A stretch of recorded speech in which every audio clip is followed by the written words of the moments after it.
Hey, friends, you are about to meet my buddy Alan Fulmer, who may be the world's most interesting man. Alan grew up in Rochester, New York. He spent a lot of time working and I think more time playing at his family's golf course. Then he got tired of the cold and the ice and the snow. He got fed up by the time he was 18 and he bolted. But not to Florida or California, like a lot of people do. He kept going further. Like, I think he thought, how far can I get and still be in the U.S.? And the answer was Hawaii. So he spent 6 years there, earned a theater degree, then went to work in the prop and set industry, designing and fabricating props and sets for themed restaurants and theater productions and concert tours.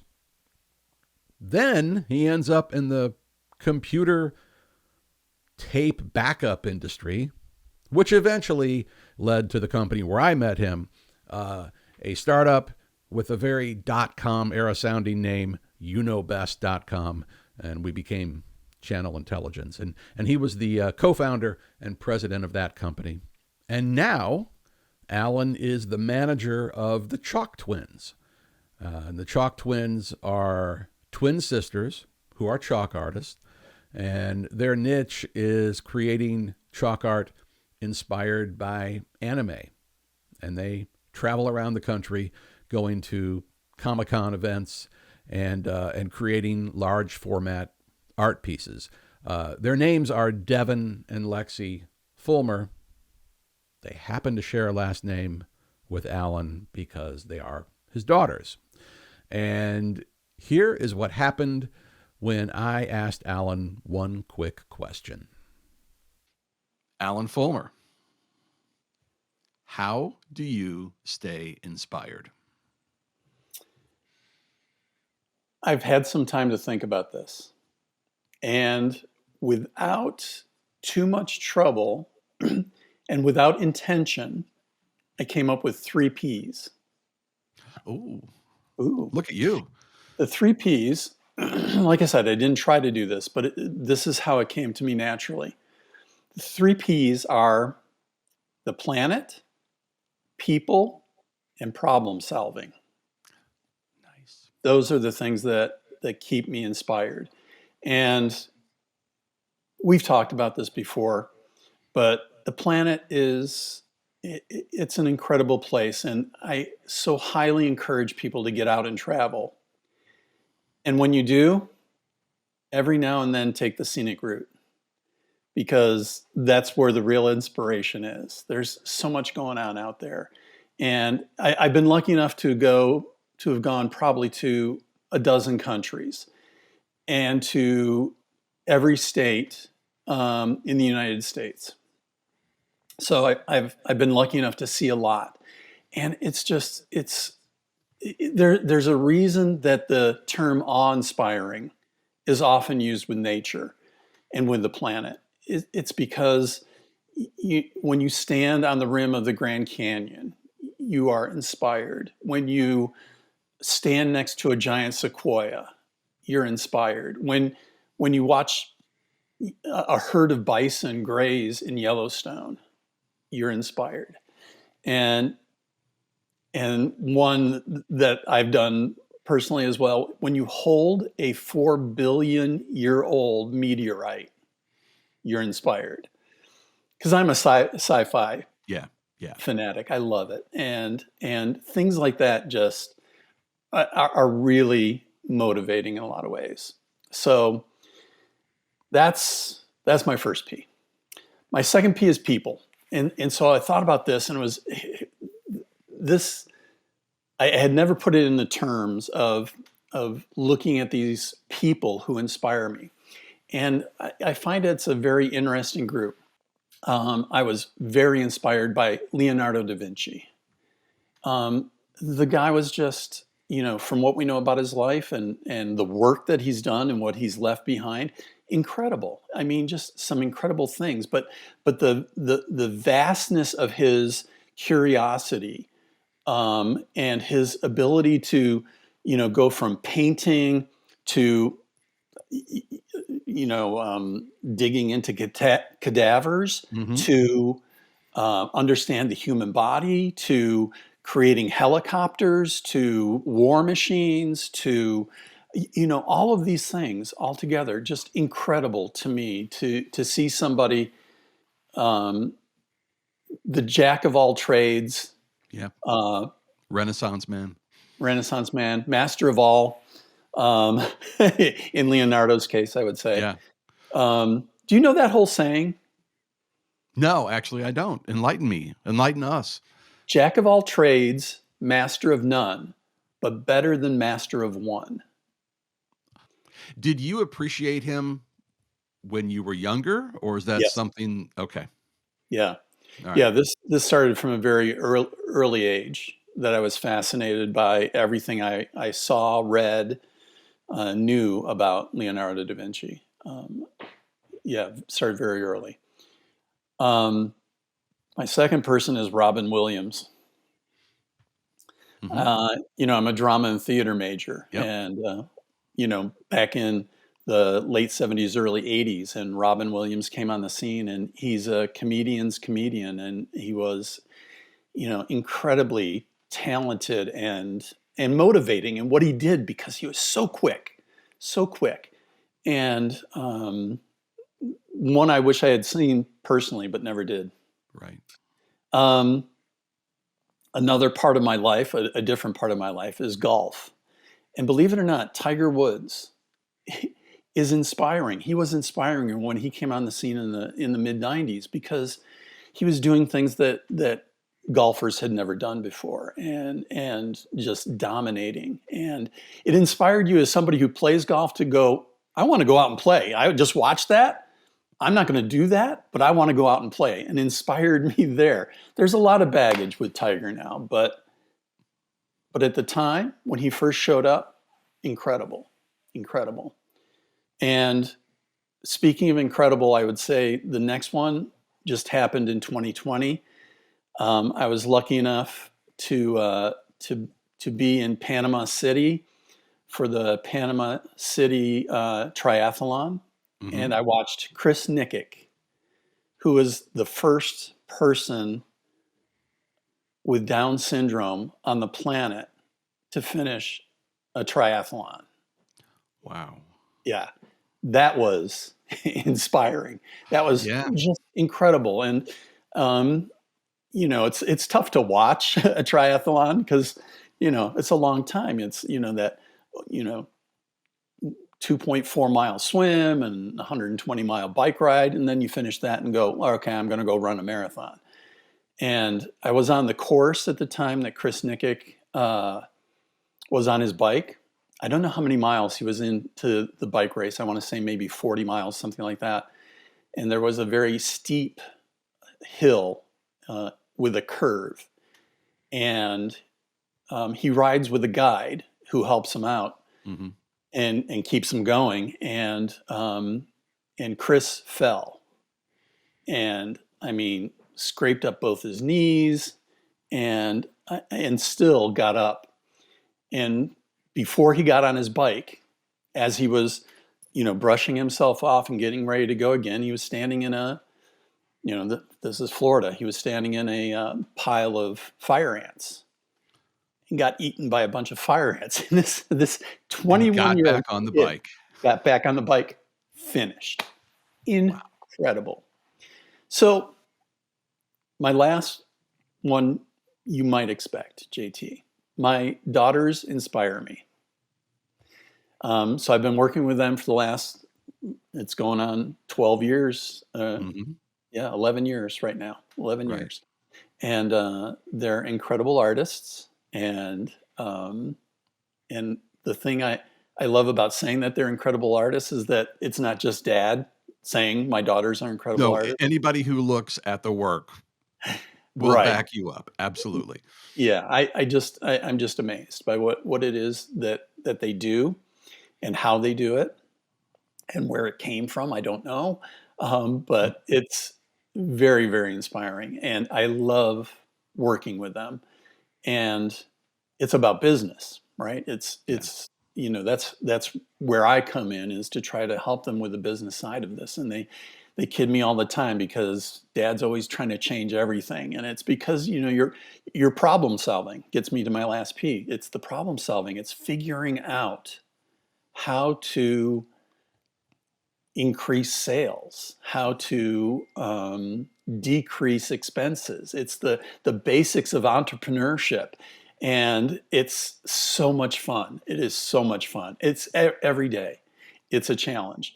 How And do you balance the artistic pursuit with the business side, which I know now I'm projecting here a little bit, but I have the sense that there are some things that dad comes up with that your daughters might just think are kind of gross because it's all about commerce.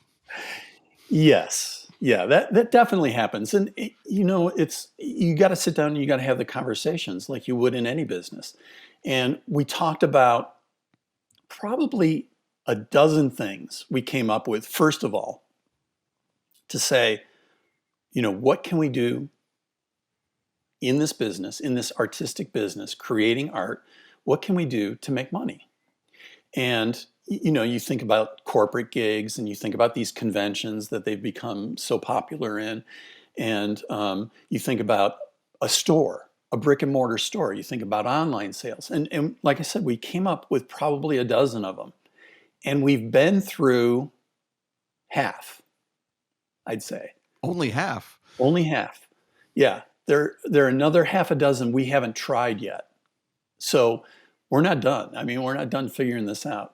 But at the same time, it's also balancing, the business with also Devin and Lexi's desires, and that's a tough part. That's a tough balancing act because, as they kind of put it to me, they don't want to be famous. They Right. want to establish themselves as artists, be respected as artists, and make a good living. But they don't need to be famous in their minds. And so that's an interesting thing that says, okay, there's certain things we're not going to do. We're not going to pursue, PBS and say, Yeah. what if we did a show on PBS? And it's along the lines of Bob Ross, but it's you guys, and you're so different than so many other artists that are out there. The fact that you're collaborating in visual art, not unusual for music, but very unusual in art to Hmm. collaborate with somebody else. And the fact that they're twins is just very different as well. There's a number of things that they do that are very different than everybody else that would give you a hook to be able to do something very unusual, and something that people would be interested in and want to watch. And they're fun to watch. Yeah. So, Yeah. um, but just to wrap up for you, to JT, what I'm talking about, what I'm doing with Devin and Lexi, and it's a lot of problem solving, and that's what's going on. And that's the other thing that really inspires me, is getting, finding these problems. And you went through, you know, what, 15 years with us solving a problem, Right. from channel intelligence, and it's finding that problem, using your imagination, get the creative juices flowing, get out there and make connections, and let go, so you can be open to things that are happening around you. Take risks, fail. I'm a big believer in failure, because that's where you learn. And um, one of the reasons I really enjoy talking to you is because I think people really learn through stories, and Right. you're a storyteller. And um, and then the last part, though, is to start to, after all of that, is to think what no one has ever thought before. Right? Mm. That's an Albert Einstein thing. Think what no one has ever thought before and solve the problem. Because the last thing you got to do is you got to innovate, and you got to go do it. Because thinking about it and getting creative about it, but not doing anything about it, doesn't do anything. So you got to go do it. And that's what I really enjoy Yeah, doing. by the way, it's funny to me how so often in the tech world, at least, people want you to sign an NDA before they'll talk to you about anything. Yeah. And I often think, really, like No your original idea doesn't ideas. mean anything. It's execution that Yeah. matters. Yeah. So don't worry, I'm not going to run with your idea. I'm not going to be the one to execute on this thing. I'm really glad we got to this last part of the conversation about problem solving because this had never even occurred to me. Like I'm learning so much in these conversations because you're right. Problem solving is really inspirational. It is. And it's funny because I often tell people that my favorite part of a startup, and I think I told you this recently on a phone call, it's those early days. It's when it's 4 or 5 of you, or 10 or 12, but certainly sub 25 people, Hmm. like when it's just a small group of people whiteboarding in the bullpen every day, just trying to solve problems. Yeah. I get off on that. That's Yeah. really enjoyable for me. Because, like you said, it's that small group.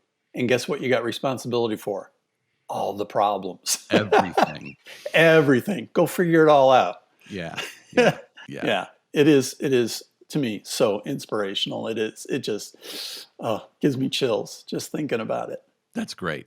So what was the last problem you solved? The most recent problem you solved that gave you those chills? So it goes back because this is top of mind with me. It's with Devin and Lexi. The problem we had is figuring out live streaming. Right. So there's live stream. There's tons of live streaming out there. We're not inventing it, but what is a little more rare is live streaming on location. Hmm. It's a whole different set of problems, and so that's the last problem that I figured out was to find the experts, find the right equipment, make it work for us, and so that's what we've started to do. And I mean, we're now 3 events in to our live streaming, and it's got a lot of challenges, and it's not. You try to make it easy, but it's not as easy as you would hope it would be. No. So that's the last problem. I think we've got it figured out. I think we're doing okay so far. But the other challenge that we have there is most art that is done right now, live streamed, is very traditional. Here I am in front of my computer, my camera's here looking at me, and then I've got a camera up here looking down at the art, and that's how most people are live streaming because it's on their computer, they're digital artists, Yeah. but it's a totally different thing for us, and it's live on location where they are performing also in front of an audience that keeps coming by and coming up and Hmm. looking to talk to them. And so right now we're not interacting a lot, which is a huge part of live streaming. And so that's still something that we've got to figure out is how do we interact with the audience to let them know we know you're here and we love that you're here and that you're part of our community and build that community with interaction. That's one of the great things about live streaming. And so still figuring it out. I got you. And also, isn't there something to be said for the fact that the duration of the projects they work on, all right, it's not like a digital artist might show how to create a logo, a piece Right. of vector art in 20 minutes. Right. But these projects are 18, 24 hours. Yep. Yeah. Yeah, that's very typical. 20 to 25 hours. Yes. So I mentioned this to you. There's this thing called Norwegian slow TV. Right. Yeah. Yes. I did watch it. You did? I did.